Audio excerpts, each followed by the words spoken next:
You never know. Literally right this second, car alarm's No going off. promises.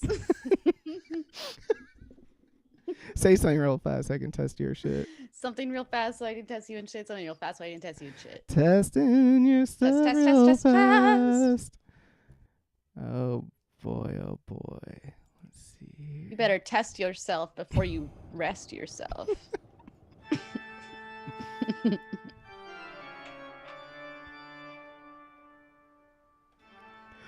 Allow me to introduce myself.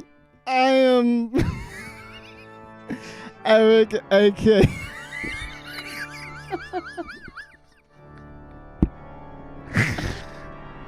I am Eric, aka the Eric Wynn, and with me, as always, is that hostess with the mostest, Caitlin, aka Caitlin D. Oh my god, it's like Borat. It's closer to Borat than it is to Vincent Price. Hey guys, we're doing Vincent Price tonight, and Eric has been trying so hard to get his impression ready for you all, and we all are here to support you, Eric. Thank you. Because the more we support him, the more he will honor us with this blessed impersonation, characterization, if you will, of late and great Hollywood star, Vincent Price. Igor, enough with the organ. He's so amusing. Okay, laser focus. Hello, everyone, and welcome to the show. There's just no getting back after that. Yes, as Caitlin said, we are on trying so hard to like get back to the professional. It's so funny. I'm about to use the word honoring. Like this is all supposed to be supposedly honoring Amanda. No, he would have loved this. Yeah, I think he would actually. He was a fun guy. Yeah. Oh, I like it. Yeah, we are honoring the late, great, extremely great Vincent Price, who is, of course, a goth icon. He's a horror icon, a Hollywood icon, an absolute fucking legend of a man. Caitlin, before we get way too deep in the weeds on this, I know you were going to kind of go through his career and all that, but you kind of spent like a weekend doing some Price homework, I would say, right? Yeah, so I was telling Eric before we did this episode, and I do like how we did Edgar Allan Poe last week, and this week we're doing Vincent Price, and it sort of like led natural. Like Edgar Allan Poe is like this really old school goth, like before film and TV, and then like, but he really like revamped the whole horror genre. Vamped. With my vampire fame. Can't. I'm gonna quit by the end of this episode. I can't. I want so badly to. Horribly wrong. So, yeah. At one point in his career, as many people know, Vince Price did like a whole bunch of Hollywood creations of Poe stories, like recreations of Poe stories. I hadn't watched really any of them except for maybe like they would be in the background at parties, Halloween parties kind of thing, or like in the month of October, like sort of on in the background. I've never like sat down and just been like, I'm gonna watch a Vincent Price featured movie. And gotta say, I was like really surprised how much like even just like, so the first one I watched was The Haunting of Hill House, or The House on Haunted Hill. That's the Netflix show. I think you were do that. impoliting. Yeah. The House on Haunted Hill, and wait, did I just say it wrong again? House on Haunted Hill. Okay, so that movie, but I was surprised like how much like there's all these like stars and like beautiful people in it, and like if there was a scene without him in it, I just like wanted him back. You know? Yeah, very true. Yes. He's such a legend, and it really shows when I don't want to jump into his career, but it just shows like he was just one of those people that's like born to be a star. Like it just happened so naturally and so quickly for him. Yeah. So if you're not a star yet and you've been working at your dreams, Vincent Price is one of those people that makes you want to give up.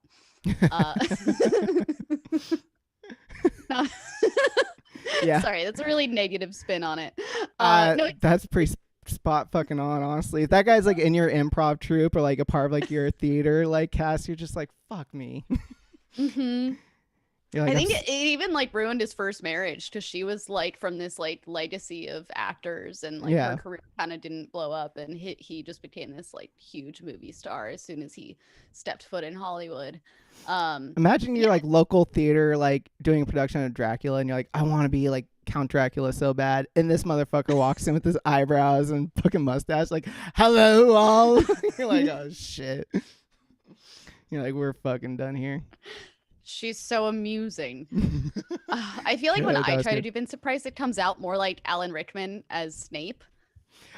Yeah. Harry Potter. Going somewhere, Mr. Potter. I remember I heard. See that you're nailing that. So try to do him, Yeah. and then do it more I have been trying to do old him all my life. man.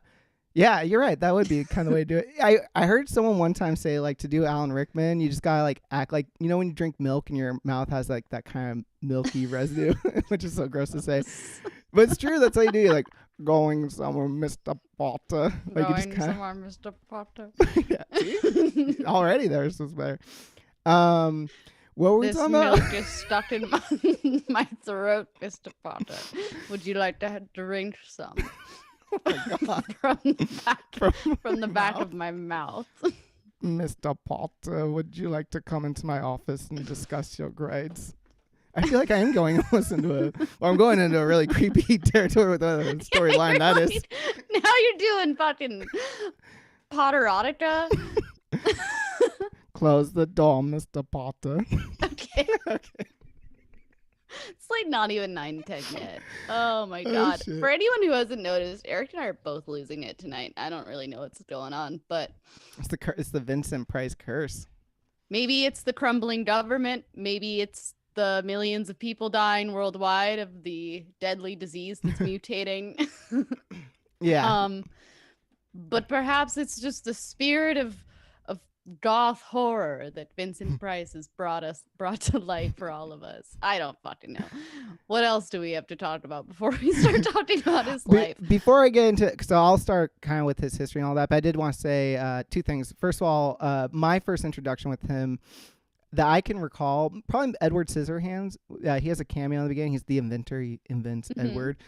But before that, I was a huge Great Mouse Detective fan as a kid, and he does Ratigan. And I think I did. I mean, I definitely didn't know as a kid, like, oh, that's Vincent Price, because as a fucking kid. But it was probably only in the last like 20 years that which is like such a long time to say, but that I discovered it was him. Like, it just, because I feel like there's so many voice actors that definitely imitated him. He is oft imitated all the way till today. Like, I feel like so many voice actors, like on children's cartoons shows, do a Vincent Price like impression in one way or another. At some point, like, you'll have a character on that sounds like that. Who do you think is like the modern day Vincent Price? Or it doesn't have to be like that legendary, but like besides, I mean, Alan Rickman, I guess, but he doesn't play that many like dark, spooky, Dracula-esque sort of roles. Maybe he should, but like maybe he does, honestly. I don't even know. It's a good question. That's a great question, actually. And I don't know who the modern day that guy would be. I feel like people would be like, Johnny Depp. It's like, yeah, I hear that. No, he's too pretty. I mean, Vincent Price was a fox. I mean, he was definitely like known for being like a hot debonair dude in his early career. I guess what you're saying is there's room for someone to fill that role, and Hollywood. It's gonna be you, Eric. Hollywood's calling. The other thing I was gonna say, the one good impression I can do. I told you this earlier. About Lacey was having me kind of like, I was like looking up facts and I was kind of telling her some that I was reading about him. And one that's not even worth like getting into later. It's just apparently he was a big roller coaster fan, and she just was like, "What would he sound like on a roller coaster?" I was like, "Hoo-wee." I felt like that was the one good price I could do. Just imagine him on like with this little mustache, kind of like, "Hoo-wee." It's so amusing. Apparently, he called them roly coasters. Oh yeah, okay, you saw that too. Yeah, isn't that super fucking charming? Yeah, he called them roly coasters. I love it. Now that just again. went into like, yeah, I don't even know what that was. It's okay. I don't know. Okay. I got an email. They're just shutting the podcast down. I got it from the podcast association.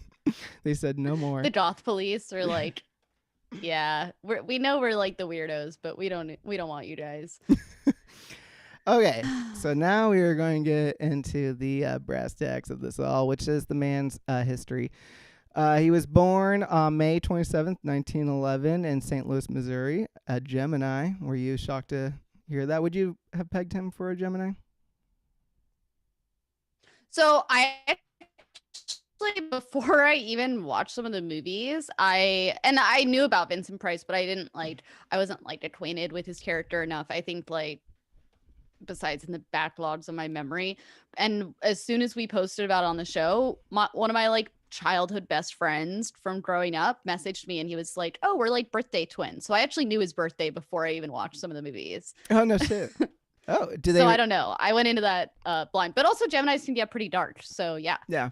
Do your friend who has like the same birthday, do you find any like Pricean? God, I Actually, did it. you know, a bit like even like the way they like he was very theatrical. We both did theater growing up, and he was always like the leading man and had a beautiful singing voice and very like charming and like just exudes, Yeah, I see. I feel you. He just had like that something. presence about him. But I also can see Gemini for Price because he has like this dual persona where like on screen and like part of it is just how he got pigeonholed. But yeah, he has this like ability to be this like evil, dark, complex, like, but like also very like charming and appealing villain antagonist guy.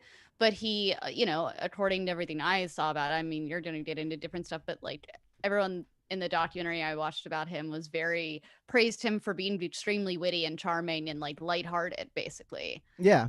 It sounds like he was a very well loved, very like charismatic and just like kind of like warm hearted individual to be around from like pretty much everyone he worked with. But again, I feel like now we're kind of getting ahead of ourselves. So he he was born on May 27th, 1911. He was from St. Louis, Missouri. His family's big claim to fame, I guess, that his grandfather invented baking powder is what I found, or like the first cream of tartar based baking powder. I don't know what that means, to be honest, because I didn't go to fucking baking powder college, but I'm sure it's a big deal. It sounds like, though, where I'm going with that is that it sounds like he actually came from like a lot of money. Well, yeah. Yeah. He went to both the Milford Academy in Connecticut, and he went to Yale University. And when he was in Yale, Milford Academy for Boys. Yeah, I feel like that sounds like something from strip Gilmore Girls. And when he was at Yale, he worked on the Yale Record, which was like their campus humor magazine, the way that like Harvard had the Harvard Lampoon and things like that. Which I think like I was very endeared when I read about that, because apparently this guy had like so many different talents. One of them was writing, and I think that's really cool that even at a young age he had such a like love of writing. And I skipped ahead of myself, but he actually he had his hand in so many different pots, and he was a huge art head apparently. And when he was 12 years old, he saved up money from working like doing yard work for neighbors like that to buy a Rembrandt. And he actually had like put it down like on layaway at the time and like saved up all this money to buy like an original Rembrandt, which I think is just like, so for the time, like for that age, he's so, It was like a Rembrandt like sketch. It was like $37. Yeah. But still, in like 1923 Yeah. or something, that's a lot of money for a kid, Sorry, my heater turned on. No worries.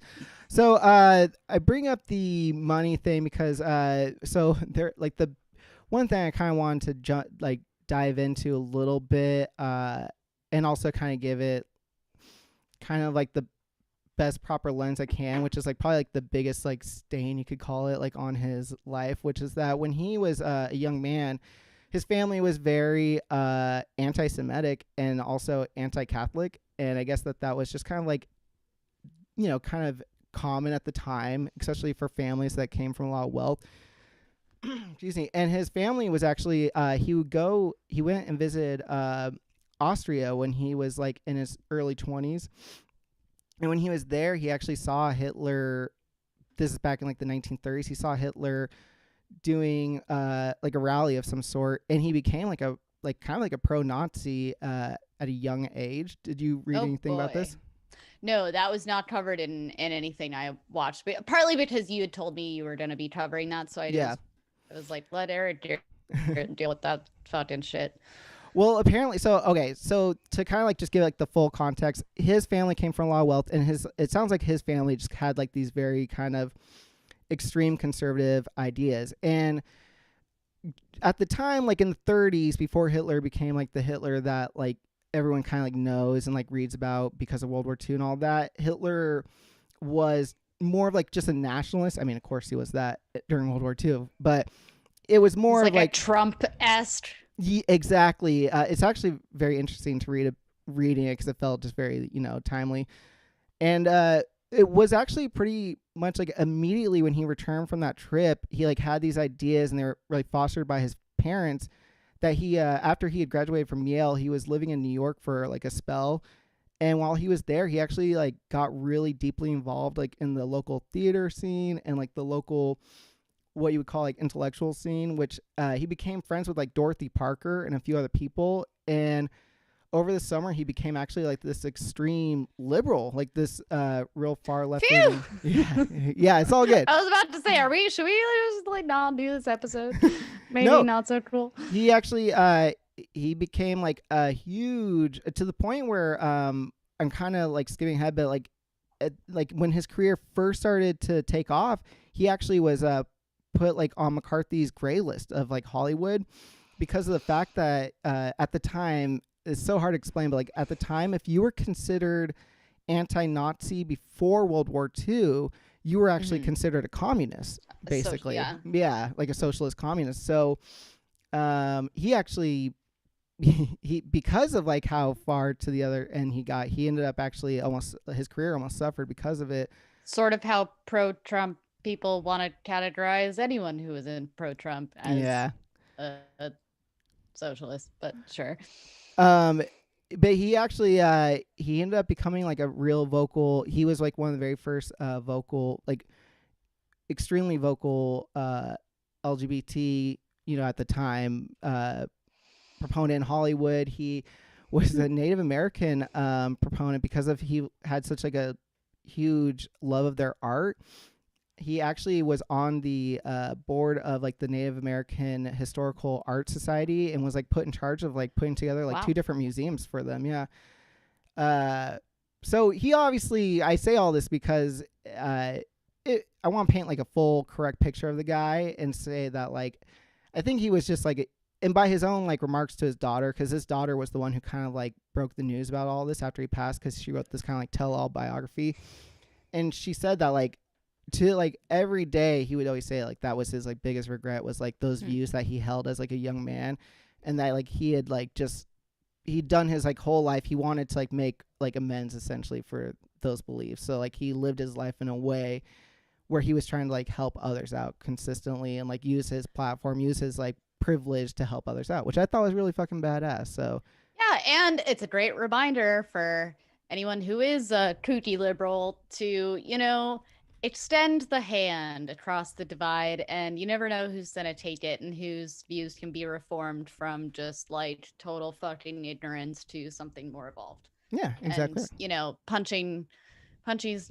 Nazis might feel good in the moment, but uh, you know, we've talked about that my views on that like I just think it's important in divisive times to try to be less divisive and more tolerant, and obviously not tolerating shit like insurrection and inciting violence and that kind of shit. I'm not talking about self-defense, I'm not talking about that, but I am saying like instead of being quick to just people can change, and people sometimes need to be shown the light. Some people are not given access to education or culture until they're older, and so they just make really shitty choices and have shitty beliefs. Yeah, absolutely. He again, I just want to say like it did seem like he's the real deal. Like had spent his whole life, and I do want to say too the other cool thing that I discovered. I never had seen anything like this before, but before, so the way he got into acting was like after he was at Yale and after he had like done like a little bit of stuff like in New York. He went to London where he started doing kind of theater work, which was like his first like introduction, all that. But apparently, when he was still going to Yale, he actually this sounds like such a modern thing, but he would help like with his fellow like classmates doing like home movies, which I didn't know was like a thing at the time Mm-hmm. that people do. But I guess it makes sense because if you had a camera, you could make like a home movie. And so they would always Well, they were tap. like amateur films more than home movies. I think home movie indicates it's like Yeah, birthday parties I, and like someone's first swing right on the swing set. But I mean, it it was like was like, film students or student yeah, films. I mean, yeah, like I and it was cool. I actually got like they yeah. have online. You can like watch some of them, and of course they like tapped him to do it because he looks like such a fucking character already, and apparently he just like Well, immediately he was glom. like 6'4", Yeah, had very handsome, very elegant, and like his very, he has that like really distinct bone structure. So yeah, I mean, the strong looks like a arch on the freaking movie eyebrows. star. Yeah, and so after that he. Like I said, he went to perform with the Orson Welles Mercury Theatre in London, and that was when he first started getting into films. Which do you want to kind of take it from here? Yeah, so I was gonna say his first role, which I thought was cute that they brought up in the documentary, was in a neighborhood play as a water sprite, which is adorable. He was Um, what was he? he was a water sprite in a neighborhood Aw, play when he that's was actually like really 8 or adorable. something. Yeah. So that was his first role. He was early on. He was very influenced by John Barrymore and like watching those horror movies. Jekyll and Hyde was a big influence for him, and he apparently used to do like character. He would like practice characterizations of like these different characters in the mirror like for hours. So he was already sort of honing his skills like well before he ever like actually did theater. Um and he was also very eager at the time. It was like St. Louis was like the fourth largest city in America. It was very international, and he was always very interested in seeing the world, very curious about the world and different cultures around him. He also had a fixation with going to Europe, which is why he ended up going to London. And he, like you said, he did amateur films with his classmates at Yale, and he was hamming it up. Um, I don't know what that's the like. Yeah, you and Vincent Price are exactly the same. Uh, so then there was this theater troupe basically in London called The Gate. It was a theater club, and he got his first role. Literally, apparently, the reason he got his first role was because there was a play that they were putting on called Chicago, and it wasn't the Chicago we all know. It was like a gangster movie or a gangster play, and he got the role because he could walk and chew gum at the same time. Really? And gum was still like new to London, I guess. It was like an American thing. Like it's funny to think about like just not having that skill set. Yeah. And like I'm just loving the mental image of all these auditions. Like maybe there's like some really like Italian looking motherfuckers, but they like can't walk and chew gum at the same time. That's where I come in. Yeah, watch me do this.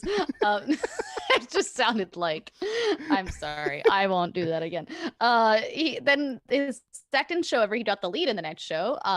It was a very very romantic theater production about, it was called Victoria Regina, Yeah. about the Yeah, I saw that. about Queen Victoria and about her love affair with her cousin, I thought it was which about is her Victoria Vagina. um is that Victoria's secret? Is it her Regina? Her vagina. um, so immediately he's sort of like replacing academia with theater and acting. He really didn't show a lot of interest in school. And as I said, he was 6'4". He looked like a super sexy, elegant prince dude. So he would get these roles as like a prince or fancy person. That's, I only know about princes. So um that play actually toured to New York. So he ended up on Broadway in like one of the first few shows that he was in. And apparently he just stole the fucking show, and Mm. he became this huge Broadway hit. And his parents were like super happy for him. And pretty soon after that, he was tapped by Orson Welles, who was only 22 at the time, a budding director for the Mercury Theater Company. And he was like a pretty big get for Orson Welles at the time. Even though he was just like new to theater and like new to Broadway, he was just like instantly sort of a star. He was a commodity right away. Can you do an Regina, Orson Welles impression? no, can you? For not even better. Let's save Yeah, we'll that. save it. I felt myself like trying to like get into it and I couldn't. I don't really. I'm good. Um, so when Regina, what? I'm sorry. Honoring Victoria the memory Regina of started. Vincent Price here on Goth Yearbook. Regina toured out of Broadway, went to tour the States, and he was like, no more Regina for this guy. And Yeah, it sounds like that was a common so he decided to stay in New York City and continue to act and not Regina. And he continue ended up to playing chew opposite gum. his right. He ended up acting opposite his first wife, Edith Barnett.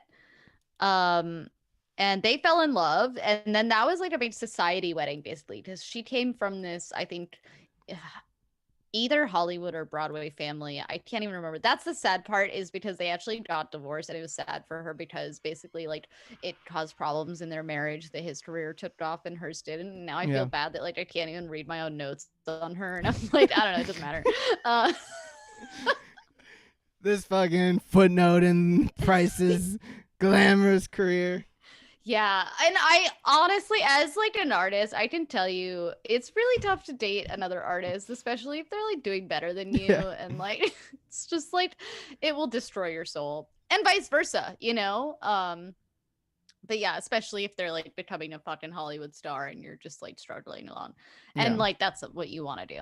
So his Hollywood debut was opposite Constance Bennett, someone else I don't know, in Service Deluxe. And it was like as soon as he got to Hollywood, he just was like a rising star. It was the Yeah. same thing. It was like huge sensation right away. He was a matinee idol.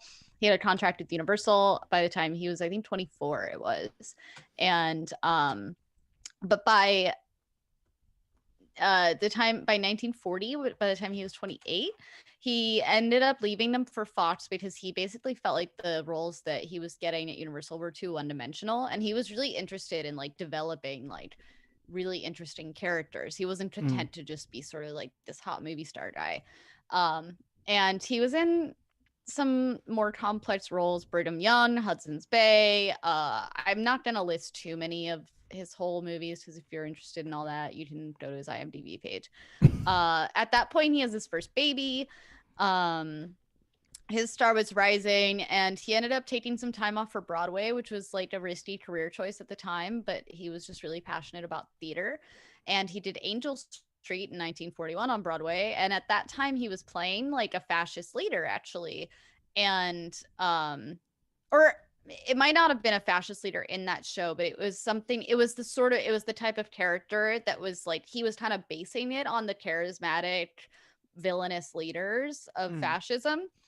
And it was to the point, it was like right around the time of Pearl Harbor too, so he became this like even that early on in his career he was sort of like vilified, you know, and like but people loved to hate him sort of thing. Yeah. Like people would go to the shows so that they could like like yell at him on stage and stuff. Like he was already getting sort of that level of like you scoundrel from the audience. Which that was like that had to be intoxicating. I mean, like you hear even He loved wrestlers, it. yeah, to this day, like wrestlers. That's why so many of them get into that, because like you get to go out there and be like this fucking like villain, and the whole crowd's like booing you, and you're like, fuck yeah. Yeah.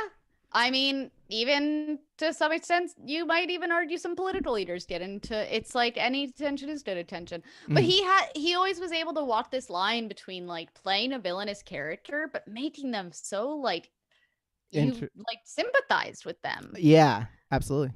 And I like while I was watching these movies, it was really fascinating because these characters, like there was almost no redeeming part of them, you know, but like because it's him and because there's like this person behind it, you're like, but I guess it's fine if he kills all these people. I don't know. I just like the guy. Yeah. Um, so at 31, he returns to Hollywood, and that's his first really complex role in The Song of Bernadette. He's an imperial prosecutor.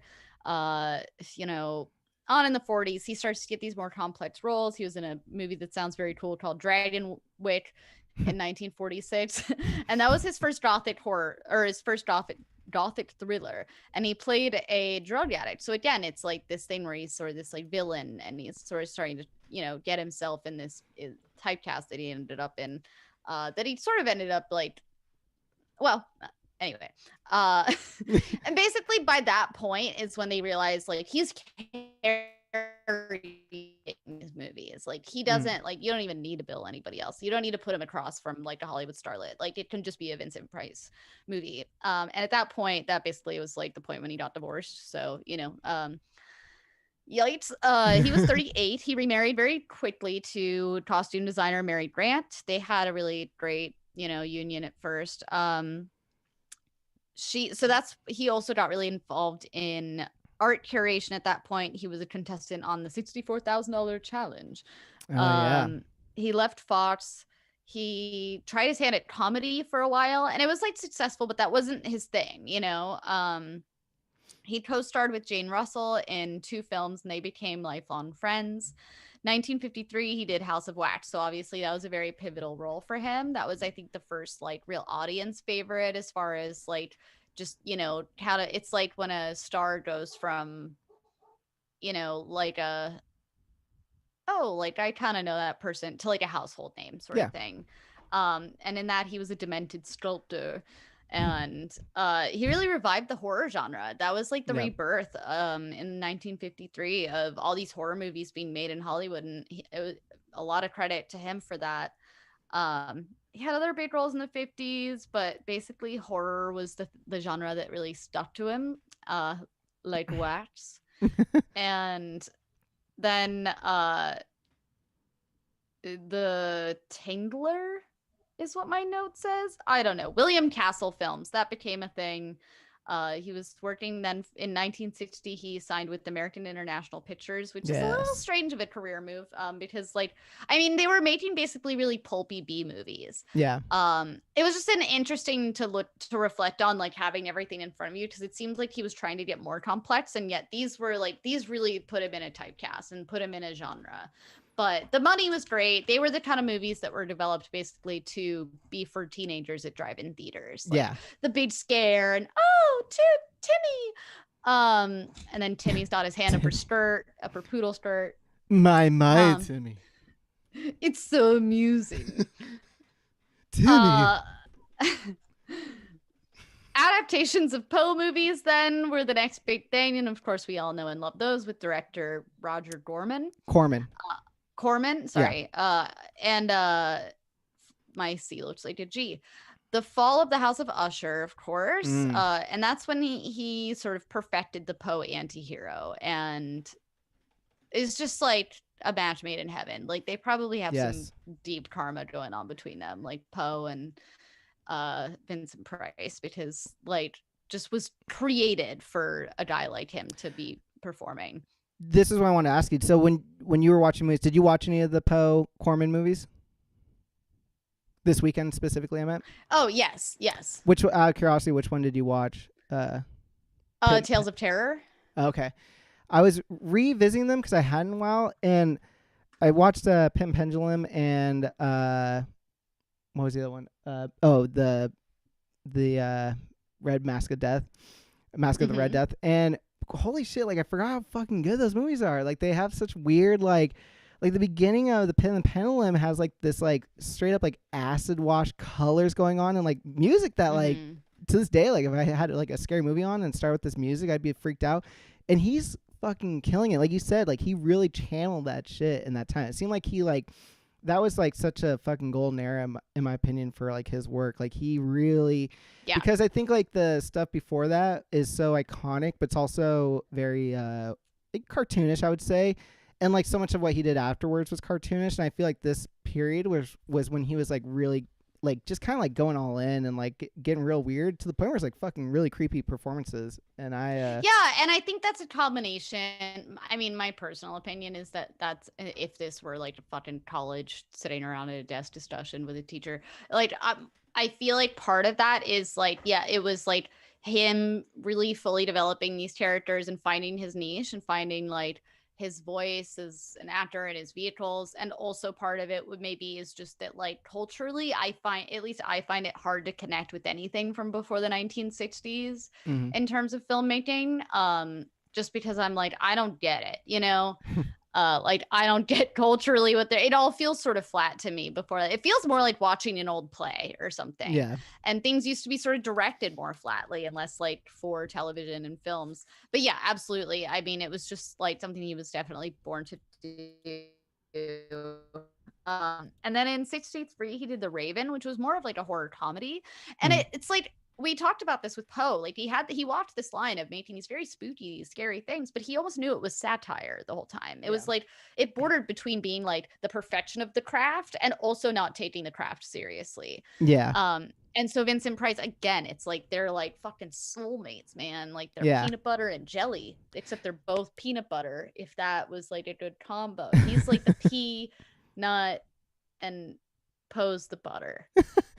I actually agree wholeheartedly. Like I think I think what makes like a guy like Vincent Price great is the self-awareness always.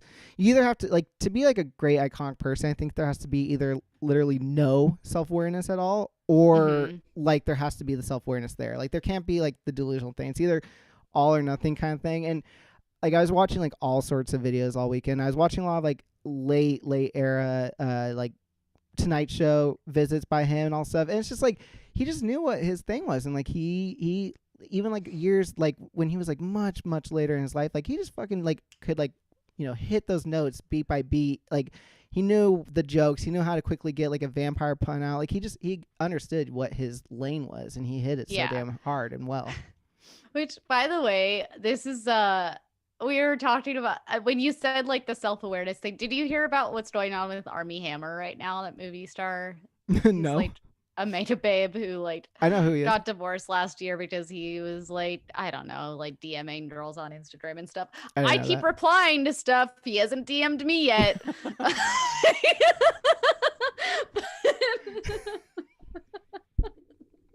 But so there's this. I know what audio I'm isolating from tonight's show. Oh no, it gets crazier. So apparently someone leaked some DMs that he put online where he Army was Hammer? like, yeah, that for like a girl leaked DMs that he had sent her. I want to find the actual thing. Maybe I'll find it by the end of the show. But it was to the effect of like, he said he's 100% a cannibal. And that he like wants to eat her and like he wants to hold her. He's like, I think it would be amazing to like hold a heart in my hand and control how when it's beating, and like just like hardcore BDSM shit. Yeah, holy shit. I wonder Like what dark Vincent web Price BDSM. would like say about that. Well, that's not even BDSM. That's just like some Or yeah, it's just like it's just violent Yeah. serial killer shit. Vincent Price. I could see Vince Price saying all that. They're like, I'd like to I hold know, a that's- heart and control the beating. I want to find the text because I do want to read it in the Vincent Price voice, but I'll have to save that for the end of the show because I'm like in the middle of these notes. So find a we'll put picture a of- pin on that. Maybe Army Hammer is gonna be the new Vincent Price. Imagine Vincent Price sliding into DMs like so many spider emojis.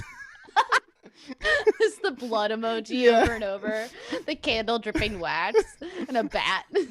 Like him like saying all this poetic stuff, but then like in the middle of it, like he just kind of like drops the pretense like, are you touching yourself? Is this amusing? It's so amusing. Oh, VP. Okay. So anyway, Army Hammer. Okay. So AH.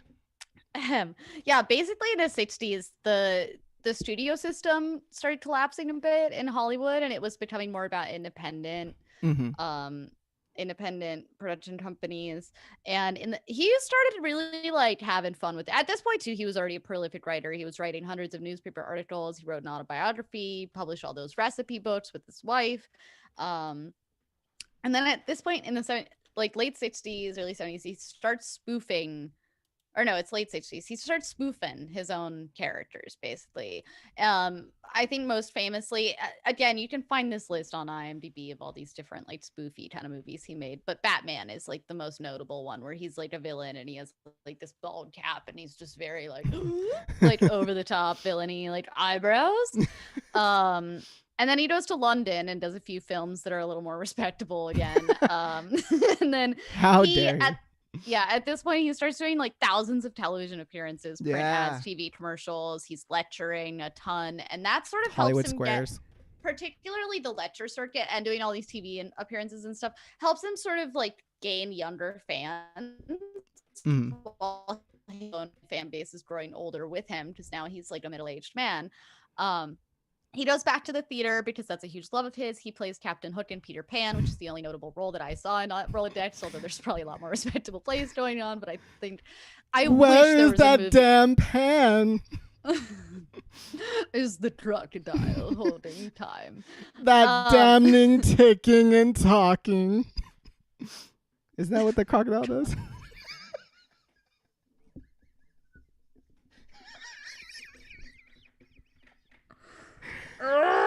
Okay, Army Hammer. That's like our. Who the fuck, by the way, is named Army Hammer? I know. I always Army. It's like Arm and Hammer. Army Hammer. Call Me by Your Name is like one of my fucking favorite movies the last 10 years, for real. But every single time I watch it, I always think that I'm like, this guy's name is fucking Army Hammer. How is he not like a just gay male porn star? Like, that's the only fucking lane you should be with that name. It's funny though, because I'm like severely attracted to him, and it now, like, with all this toxic stuff coming out about him, I'm like, that is why. That's he had no, you know what, not, I know we give men so many fucking like outs in society, but you're given that name as a child. What else are you going to do? Army Hammer, of course you're going to go around being like, I want to control the heartbeats of my lovers. Of course you want to drink blood, be a cannibal. So many consider Vincent Price's best performance. Okay. Many consider, we're going to be on NPR. Many consider Vincent Price's best performance to be a one-man show as Oscar Wilde, actually. Another very cool goth. Maybe we'll do Oscar Wilde next and just like keep it's like a tag race. Yeah. It was a play called Diversions and Delights. It was, again, a one-man show by John Gay. That was the first time, or not the first time, but like the critics really just like raved over his emotional range in these. He did 800 performances of this show over 5 years in 300 different cities. So that's like pretty. Over what was the period? 5 years. How in 800? Jeez. Yeah. That's fucking impressive. Sorry, I can. Where's that coming from? Excuse me.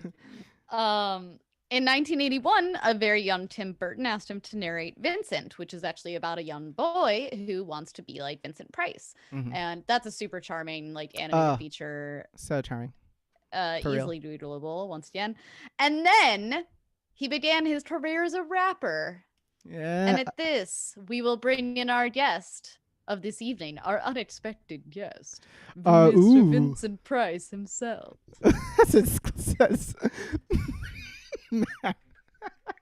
It's Vincent Price. Ignore the words.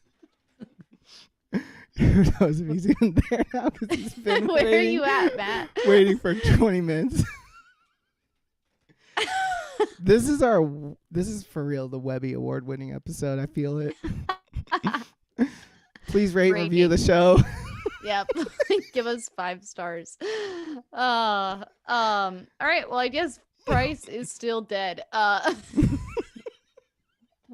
We did not successfully exhume him from the grave. Anyway, he also not just rapped, he rapped in the 80s. Rat again. So he Michael Jackson tapped him to I'm just gonna ignore you now. I know. So Michael Jackson had him do. I'm sure most of us know this, but there he is. The intro rap to Thriller was voiced by Vincent Price himself, and we're going to have a stirring rendition of this rap from our our family member. I don't know what I'm saying. From Goth Yearbook favorite Matt Scotch. Yeah. Oh, I'm doing this live. Okay. Yeah. I sent you a voicemail, but I'll do it again. Oh, I loved it so Eric much. said he didn't get the voicemail. No, I did. Really? I did like while we were recording. Like a minute and a half long.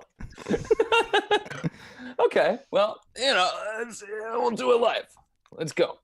All right. Darkness falls across the land. The midnight hour is close at hand. Creatures crawl in search of blood to terrorize y'all's neighborhood. And whosoever shall be found without the soul for getting down must stand and face the hounds of hell and rot inside a corpse's shell. The demons squeal in sheer delight. It's you they spy, so plump, so right. For although the groove is hard to beat, it's still you stand with frozen feet. You try to run, you try to scream, but no more sun you'll ever see. For evil reached from the crypt to crush you in its icy grip.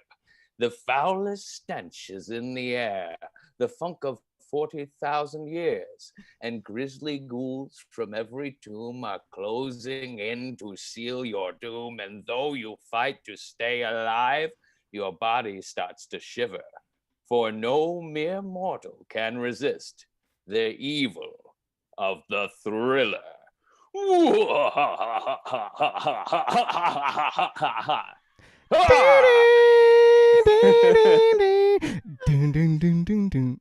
This is a great fucking bass line. That was an excellent rendition. That was incredible, my friend. Holy shit. We are so grateful. I worked on it for 5 minutes. Well, that's the first time tonight that the price has been right. Yeah, better than anything we've done this whole time. Okay, so Michael Jackson was a pedophile, so I just want to throw that out there. Well, yeah. But I don't think that guy was. What? No, Vincent Price, not a pedophile. There we go. That's why we're not doing a Michael Jackson episode. I just don't want to. Don't bring me into this. Glorify him too much. Yeah. Don't bring Vincent Price into that. Me and Quincy Jones are just innocents. God, Okay. I was like, who is that guy? And then I realized that he voiced so many of my favorite villains over time. Well, we're about to probably get into what did he do? So go on, Caitlin. What were you saying? So the next film he did, and this was actually nearing the end of his life, he did a bunch of he did some other roles. Basically, one thing I didn't mention too much was that he was a little frustrated with his contract with AIP after a while, the American Independent Pictures, because they were basically doing more and more gory horror films, flatter characters, and he didn't love that he was pigeonholed into this, but he did have quite a bit of fun with it over time, as we all know. He appeared on the Muppets, he was I watched it. It was sick. And probably what a lot of us maybe were introduced to him first as, if not Thriller, was Edward Scissorhands, when he plays the inventor. kindly inventor that creates Edward Scissorhands. And that was his return, actually. It was very full circle, because I think that was one of the last films he did, and it was 4 years before his death, so it might have very well have been the last film he did. And that was his return to 20th Century Fox, which was one of the early that was kind of where he carved out that whole genre and role to begin with. So at the end of his life, he basically just took time off of his career to tend to his wife, who was sick with cancer, until her death, and then he devoted himself to writing his memoirs. And he died. He had Parkinson's and lung cancer.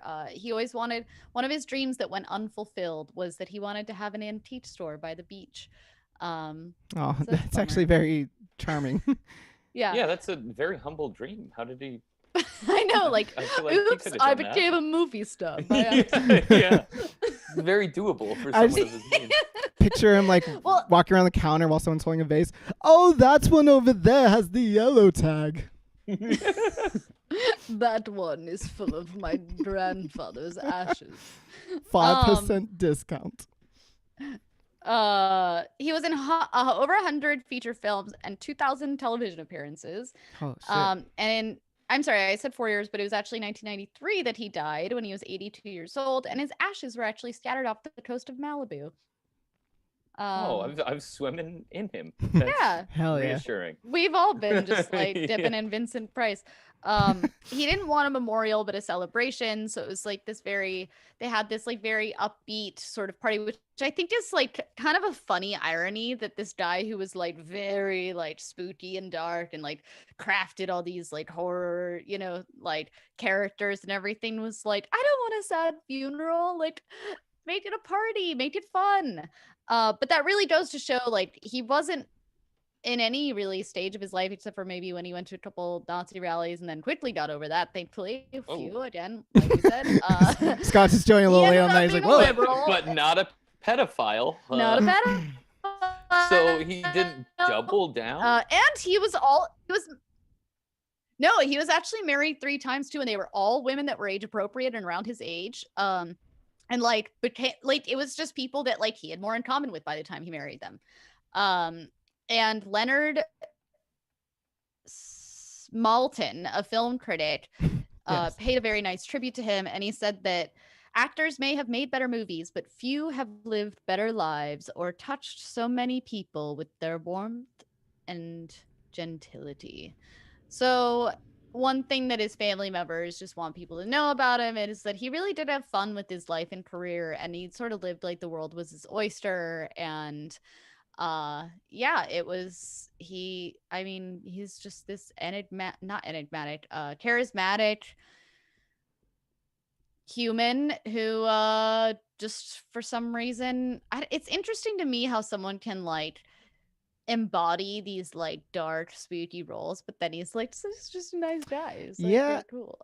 He Feels one like thing, it's always the opposite in Hollywood. yeah, totally. Like one thing- Armie Hammer, like a cool. yeah.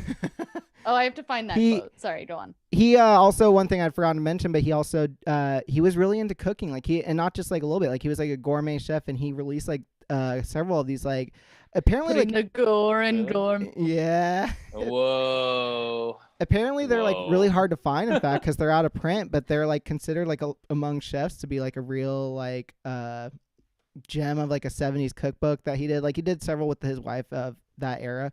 And it's very sweet, actually. I read like this long article that his daughter had written. His daughter wrote like this really long biography that I want to get my hands on eventually. But she shared like a lot of his like he constantly wrote, like he was journaling his whole entire life, and he had incredible penmanship, by the way. And all of his like notes, actually, he just like, because he worked with so many of like the hip hottest like Hollywood actresses of the like 40s and 50s. And like he spoke nothing but like lovingly about each of them. He said that like he in one of his letters he wrote to himself, like basically, I think like honestly, like women are my best friend. Like I just love them so much. They're so like I'm just like they're my muses. Like I'm just so inspired by like the creativity that they show on the set and all stuff. Like he was just like something that you probably wouldn't have seen a whole lot back then. In contrast, I found the Armie Hammer DMs. Oh, And okay. these are technically still quote unquote alleged. I'll read them in my best Vincent Price. Oh my god.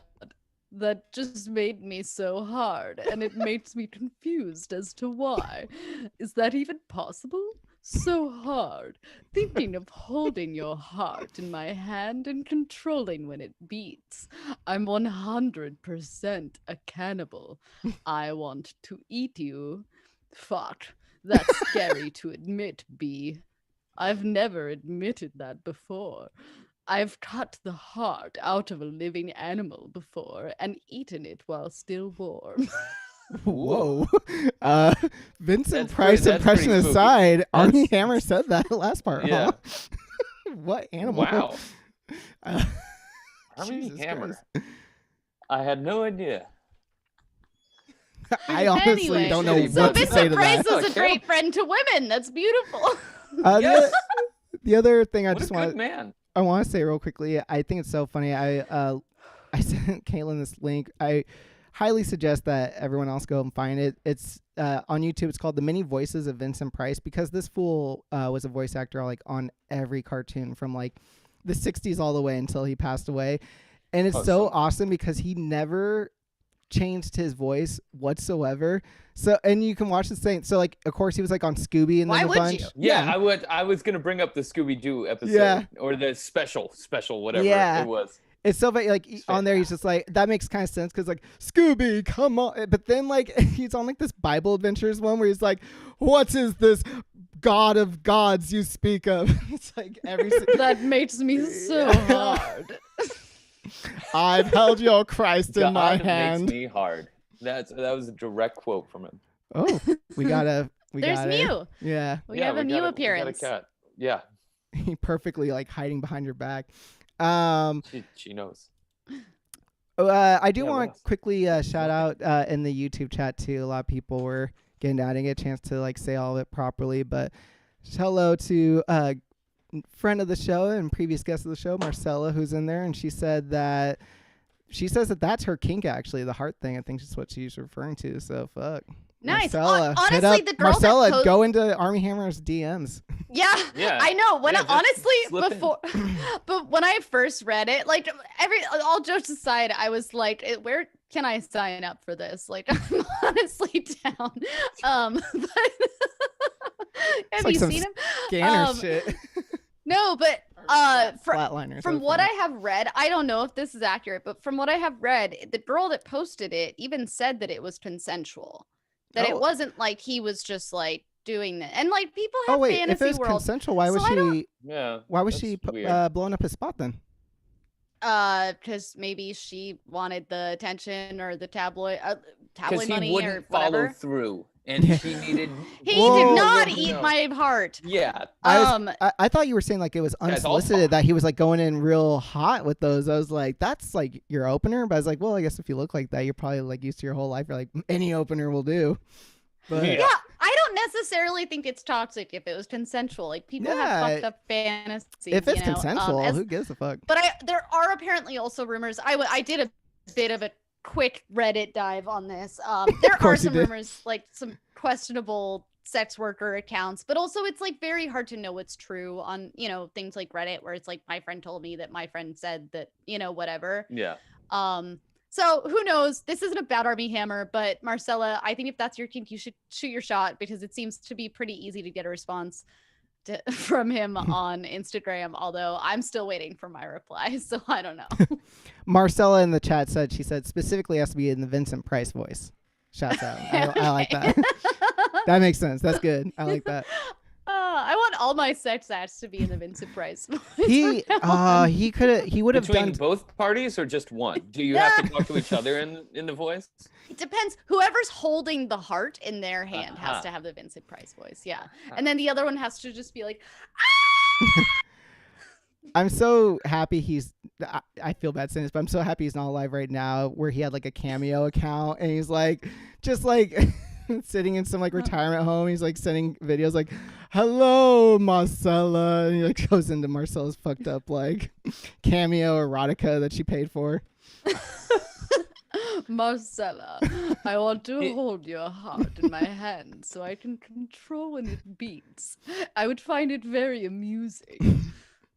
That'd be sick, actually. That would be an amazing cameo. That's like one cameo I'd pay better for. than the Jack White cameos, or not Jack White Jack White? cameos. The Jack Sparrow cameos that I've been seeing. Jack Sparrow, aren't Jack White and Jack Sparrow basically the same thing at this point? He's getting he's moving in that direction. I remember when that just a little bit less fun. Talk about another controversial.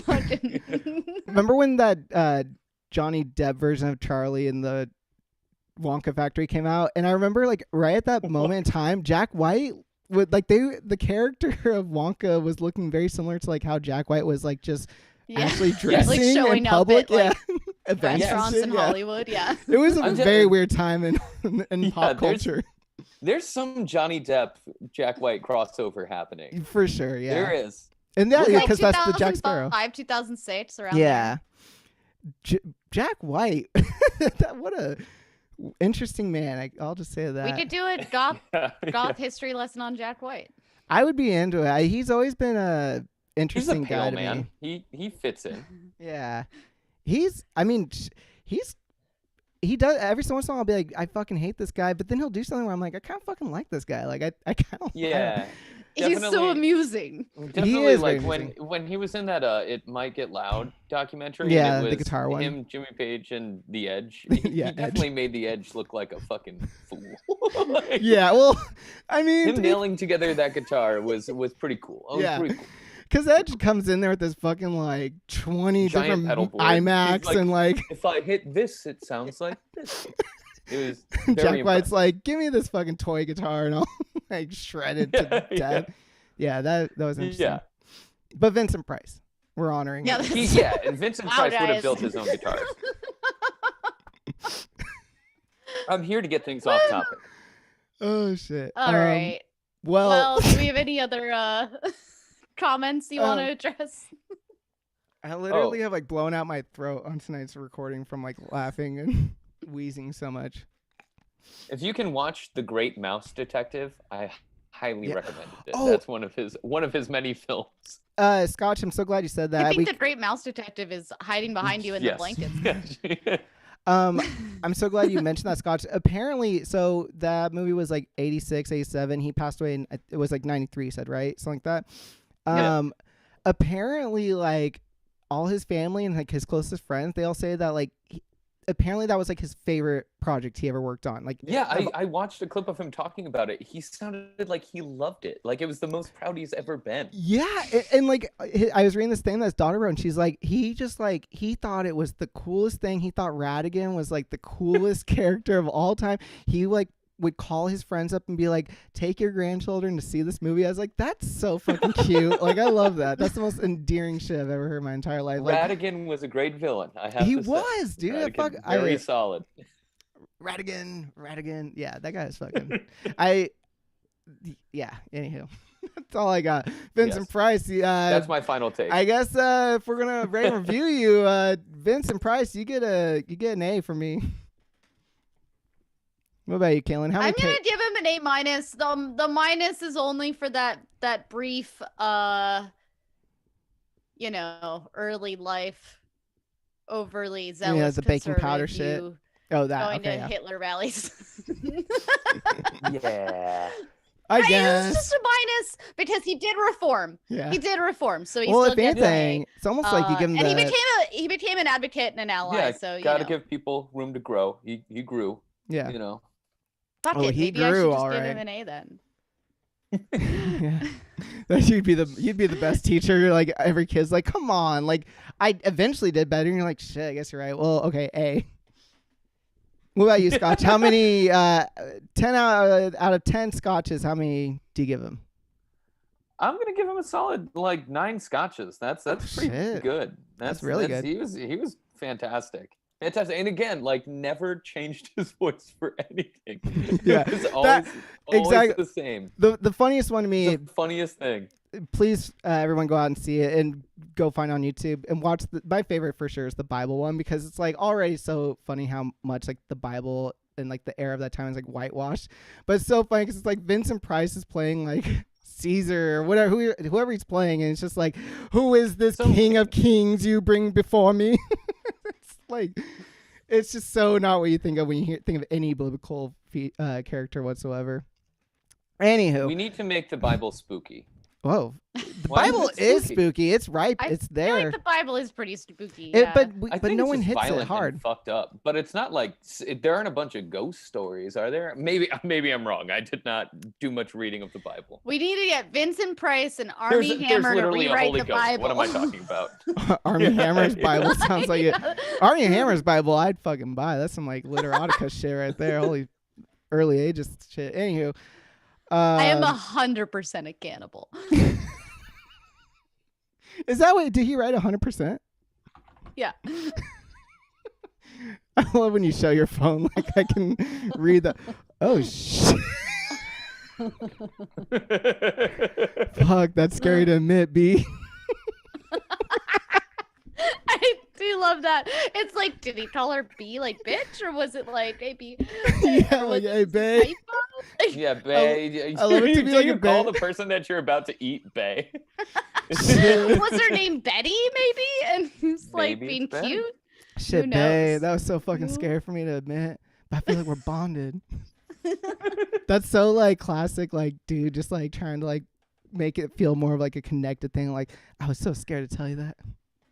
I've never admitted that before. He's I've cut probably the said heart that to out like of a living 3. animal. Yeah. I probably said that to like least 3 three other other people just that week alone.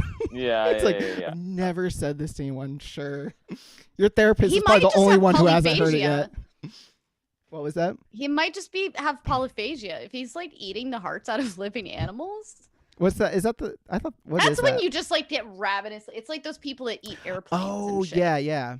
Shit, maybe Like maybe they'll that's eat anything because they just get like ravenously hungry Oh, and nothing can yeah. satisfy them. maybe that's how God, he I like looks remember- good. Maybe it's like that's actually Chris Farley, and we all thought he died from like a coke out thing, but it's actually like Army Hammer is Chris Farley because he's been like eating the hearts of like women for like 2 decades now. Caitlin's know look, if I I can follow tell Take that. up Chris Farley's character.